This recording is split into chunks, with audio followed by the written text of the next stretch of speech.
All right, well, I've got some bad news.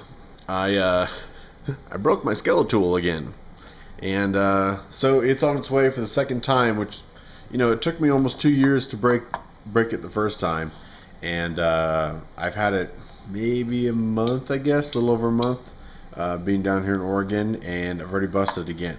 So I'm a little worried about maybe the replacement they sent me. Um, I was using the pliers. That was the section that broke again. Wasn't the knife blade or anything else. So while that's gone, a lot of my backup knives either tend to be, full fixed blade or more of like a Victorinox folder.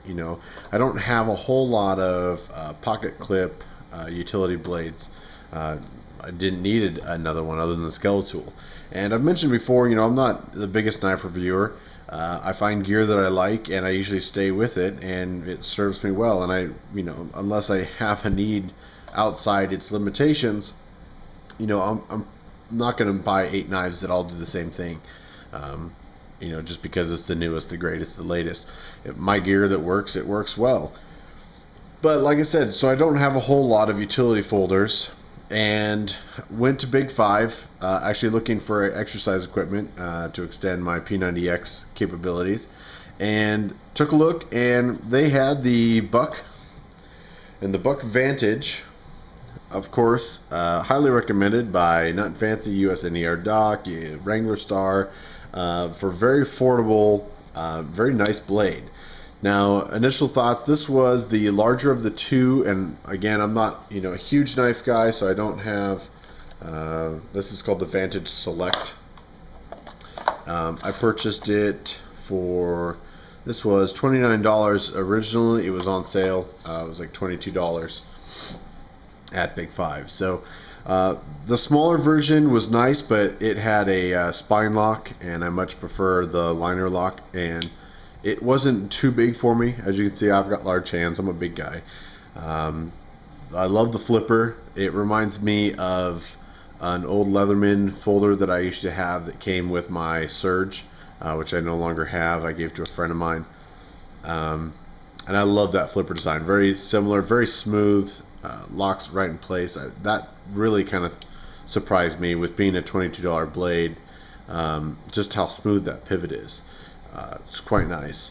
One issue I've had so far, which isn't a flaw of itself, is the pocket clip. Now, a lot of guys really love the deep carry pocket clip, which I'm finding I really enjoy. And this is a super strong clip.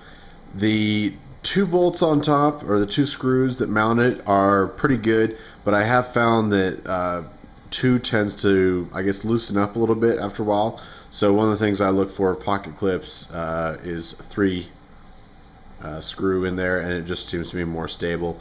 But none of that is the issue I have. The issue is, this is the first knife I've ever owned that's a tip-up carry, and it is screwing me up beyond belief.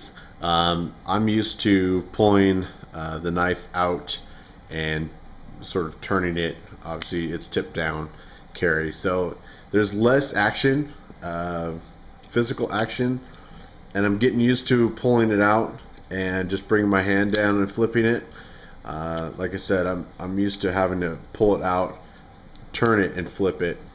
I think putting it back in my pocket is screwing me up more than anything else. Once I pull that liner lock down, I instantly want to put it in the pocket, and of course I have to rotate it and put it in the pocket. So that's just more training. I think putting it back in my pocket is screwing me more than pulling it out. But the blade itself is great so far. It's got some gumminess on it because I've been using it, but great little blade. I can see why everyone really enjoys it.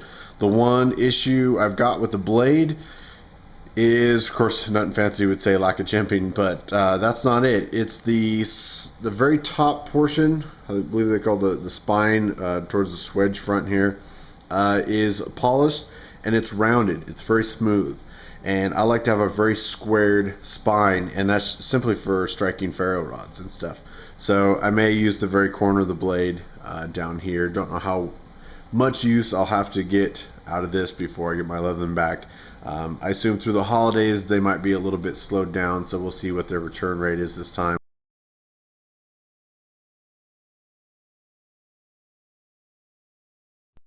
So add on a stamp of approval from the Beast on top of a lot of other really great top quality reviewers.